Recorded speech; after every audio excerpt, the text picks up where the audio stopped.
बिस्मिल्लाहिर्रहमानिर्रहीम। मैं इस वक्त रुझान जो है नेशनल हाईवे पे हूँ। ये कुछ ही गज पीछे जो है वो पानी नेशनल हाईवे पे आ चुका है। ये हम यहाँ पे आए थे, ये आप दिखा सकते हैं, गाड़ी भी हमारी खड़ी है। यहाँ पे आप लेके आए थे, ये देख रहे हैं, ये राशन वगैरह का और कपड़ों का और आटे वगैरह का यहाँ डिस्ट्रीब्यूशन थी हमारी। जो मेहरबानी थी। ये अम्मा है, ये इनका जो है ना सारा यकीन करें कि घर जो है वो कुछ नहीं बचा। ये अम्मा देख लें आप, इनकी उम्र देख लें, और इस बुढ़ापे में इनका कुछ नहीं बचा, यानी ना इनकी कोई फैमिली, ना इनका माल, ना इनका घर, कुछ भी नहीं है।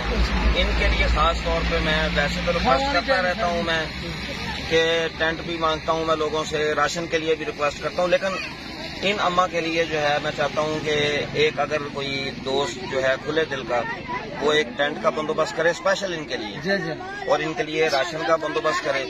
ये बेचारी बड़ी परेशान थी, इनके पाँव में देखें जूती भी नहीं, ये रो रही थी।